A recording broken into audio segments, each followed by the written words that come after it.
an ineffective and incompetent government, we are all victims. And don't let anybody deceive you. Those of you who are in business, your business will have been better today if we have a competent and effective and performing government. It will have been. As I said, giving excuse, we met many challenges. Now, if there are no challenges, then you wouldn't need to come. Huh? If there are no challenges, you don't need to come. And you come in because you know that there are challenges. And then giving us excuse that you have many challenges, that's why you haven't achieved result. And then you still want to go. The first lesson I learned in my military training is never reinforce failure. What we have now is failure. Never you reinforce it. Never you reinforce failure. Let failure be failure. I'm gone. Welcome back. My name is Patrick Omosagi. If you haven't heard about this, or you haven't seen it, these were some really gruesome pictures on the internet. 17 people, male, female police officers, were killed in the town of Offa. What was going on? They say it was a bank robbery. But why 17 people? Look, there are some wars that 17 people don't die. And that's the truth. There are some wars that 17 people don't die. But 17 people that left their homes in the morning to go to deposit or take money from their bank were slaughtered. And nothing. We've really not heard anything so far about what is going on or what really happened. We just know that banks or a few banks were severely damaged because it was like a war front. 17 people were killed. That's the height. That's the height of insecurity in a country. Where were the people to protect us?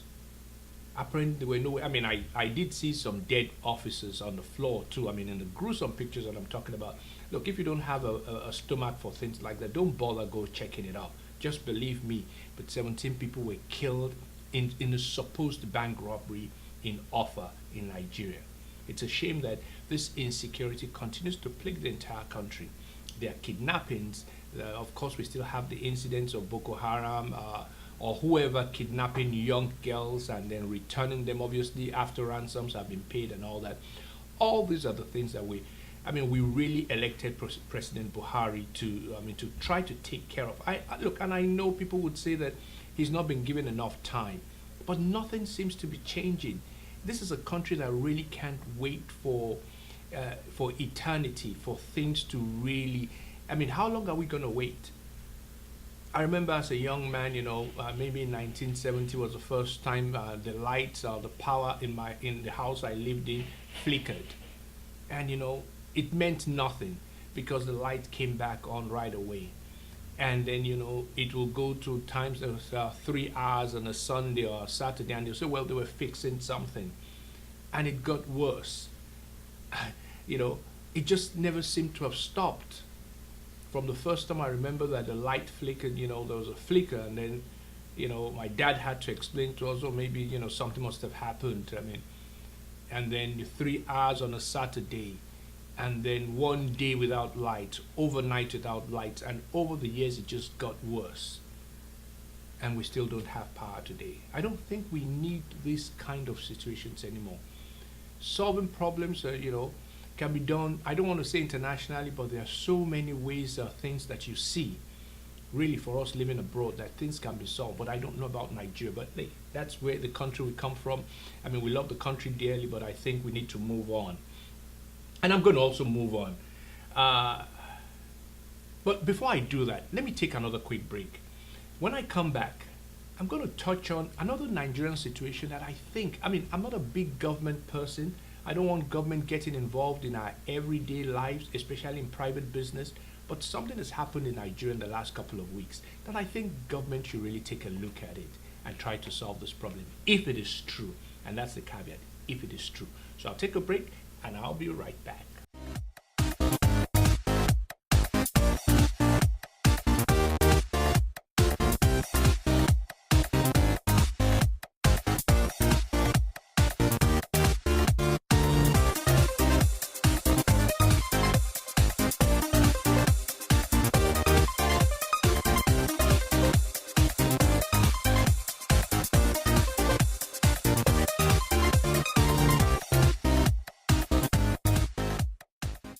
Welcome back to Vineyard Television. You're watching On Point with Patrick Omosagi. Here's the point I want to make about this. Is it a crime to be married in Nigeria, to be a married woman and work for Glo? Glo is the largest indigenous or largest Nigerian telecommunications company. I think it's the number 2 behind MTN. Glo, we understand, recently sacked about 100 female workers, married women in the company. 100. Most of them have put in between 8 and 15 years in that company, and they were let go. They all claim it's because they're married. I mean, there's a letter circulating that Glo has denied that it's not all.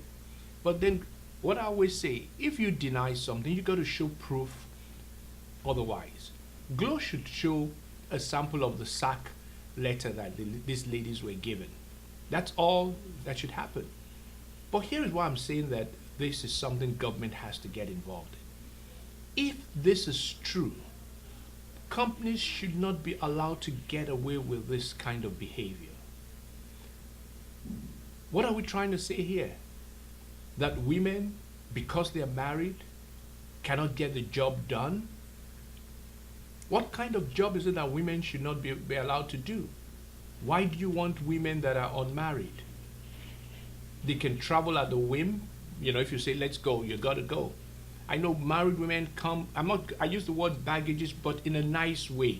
They have a husband, they have children to take care of, they have a family to take care of. I understand that, but we cannot fire them on the basis of being married. And that's why I think the government needs to come in. The government needs to look at this thoroughly. Why would you do that as a company? Glo is the largest indigenous and really probably one of the bigger companies in the country as a whole. Things like this shouldn't be allowed to stand, because if we do, we're playing with trouble. Because that means, I mean, people can get rid of any kind of a person working in their employ. I mean, just because they have a status they don't like. This is just not a gender discrimination thing, it's a status discrimination. What if companies decide that they don't want to hire bachelors or fire all the bachelors? I mean, or you get to work in somewhere and then someone comes in and says that, I think being a bachelor is not a good image for a company, and they get rid of all the single men. A 40, 50-year-old might decide to be single. That's his choice. So I think the government needs to come in. I think there should be, I mean, I'm sure there are bodies that are supposed to look into this thing, but again, it's Nigeria. The owner of Glo is a big man. He's a wealthy man. He's well connected. Because this is a company that, I mean, look, one of the things, even though I always call it a show, in America, they will drag him, the Congress will drag him to come and sit in front of them, and they will ask him embarrassing questions. Mike Zuckerberg, way younger than Mike Adenuga, and way richer than Mike Adenuga. I mean, Adenuga probably provides telephone lines, mobile lines for 50 million people. Zuckerberg provides Facebook for over 2 billion people on a daily basis checking into Facebook. He's being railed and ridiculed in Congress yesterday and also today. That's what they do here. People are going to look into what is going on with your business, even though you're a private company. Again, I'm not a great supporter of government poking their noses in business. But when things go wrong, like firing of 100 married women, I think government should look into it, especially it's such big news in Nigeria right now. I mean, Glo is denying it, but someone has to be able to find the truth, and I think government or one of its agencies should be able to do that. Another quick break, and I'll be right back.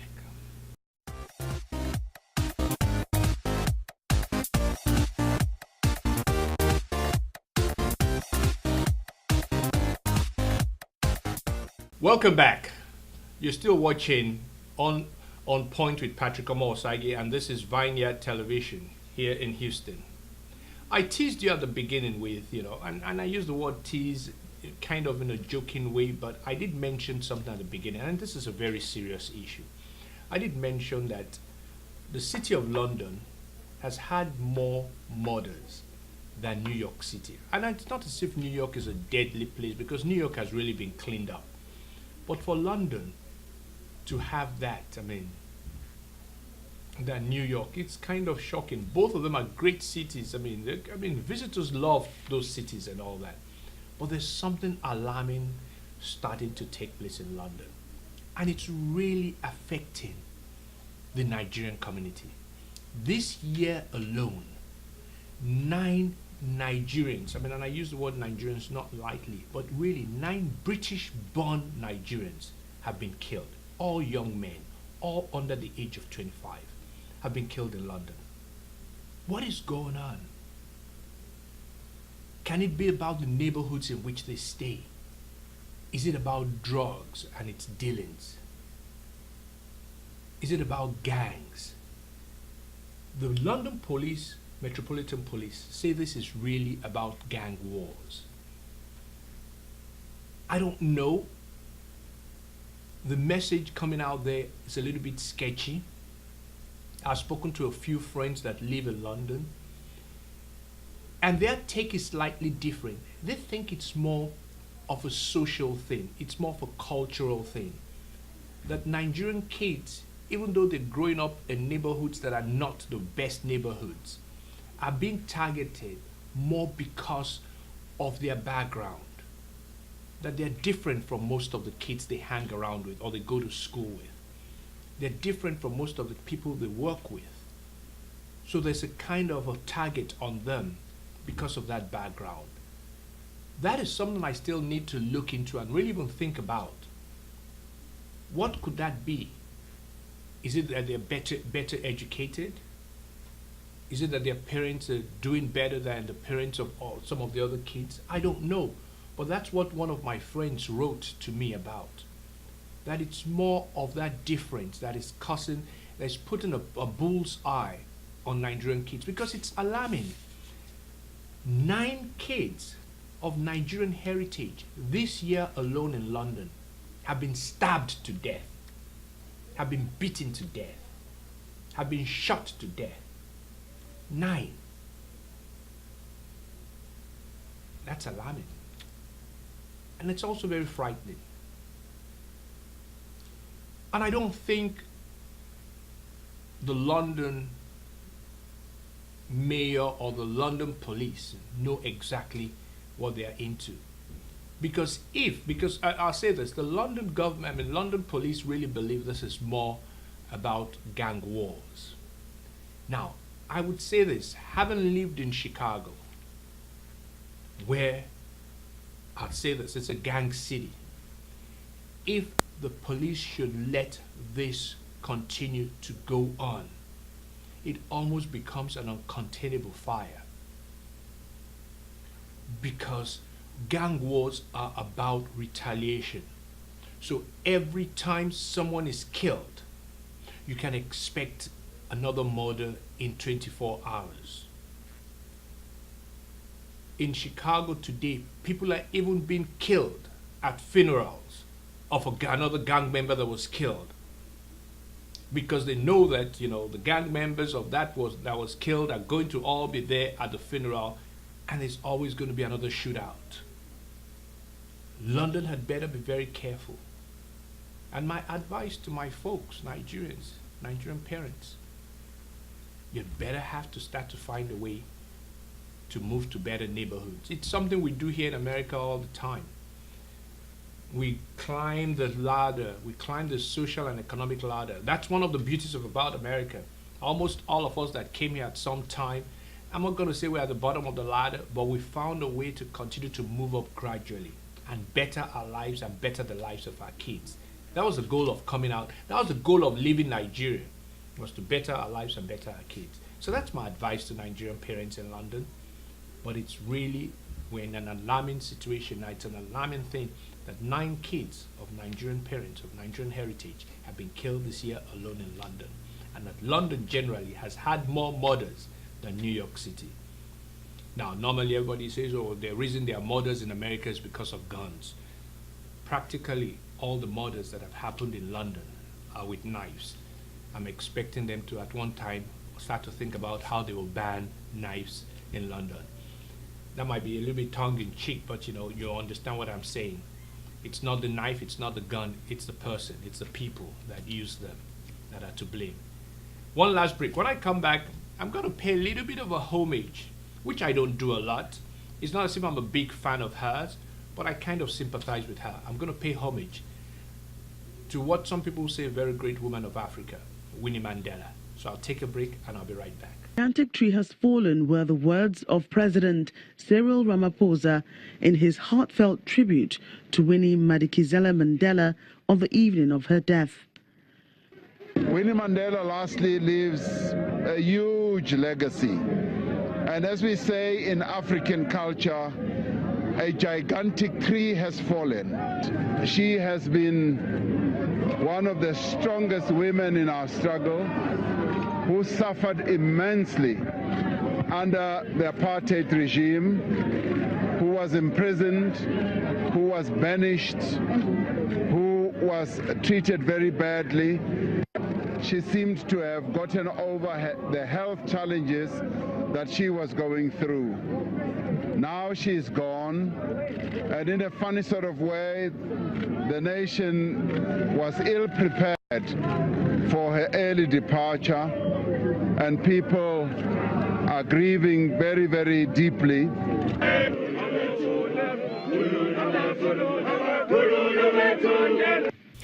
Welcome back. My name is Patrick Omosage. You're watching me on Vineyard Television, and this program is On Point with Patrick Omosage. You can tweet at me through my Twitter handles, which is PJ Osage, at PJ Osage. I love to hear from you. I love for you to interact with me. Give me your own points, because all my job here is to make points to you, try to dissect situations in Nigeria and around the world, using my own personal view and my experience to explain things to you. So here is the last point I want to make today. A couple of weeks ago, Winnie Mandela died at the age of 81. I grew up to know that name because of her husband, Nelson Mandela. But in my formative years, Nelson Mandela was in jail. What I learned about him, my first degree was in history and political science. I did South African history because of Nelson Mandela. I didn't have to take it, I had options. But I did the South African history because of Nelson Mandela. I knew about Winnie Mandela. I knew about the struggles of the South African blacks in an apartheid culture. But she finally passed away at 81. And I said, let me take a look at Winnie Mandela and look at the fairness of the last part of her life. After 27 years of her husband being in jail, he comes out to all the pomp and pageantry of a new life for him and a new life for South Africa. He becomes president. But he does something that really, almost unexplainable. Really nobody knows what happens or what happened. Winnie Mandela was dropped. She was divorced. There was separation. It bothered me then and it bothers me today. What was the cause?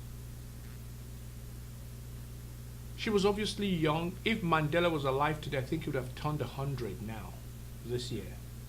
So there's a whole 19 years difference in age when they got married. So she spent the bulk of her young ages married to a man that was in prison. Nobody has really claimed or cried it was all about infidelity, but we can assume that. But was that enough for him to walk away after he came back from jail, after she had waited all that long for him? I can't judge that, but I'm just asking that question. That's the point I'm trying to make. What were all the other accusations about her? That she had become too militant. Her youth wing had become really militant, and they were, There were stories about really cruel things being done to people that did not support the cause. But that is what, at some time, in every country, or every group of people that do kind of revolution, there's a little bit of violence involved. Could that have been the problem? What about the shout of fraud and embezzlement? Because we all know, especially we Nigerians, we know how much money we pumped into South Africa to help the cause. There were cries that, things were being mismanaged. There was fraud, there was embezzlement, and that she was in control of it. All that said, was it enough for him to drop her at the time? I think not that he needed her, but at that time that she was no more a young woman herself. She would have enjoyed the glory of being married to really that a lot of people consider one of the greatest men ever, at least in this generation of ours, Nelson Mandela. But she was dropped just like that. There was never a clear reason. And that is why I'm doing this. It was just, I want us to think back and say, was it fair? Was it unfair? But Winnie Mandela is gone now. She's gone to rest. May her soul rest in peace. With that, I've got to say thanks for watching. I'll be back here next week. Bye for now.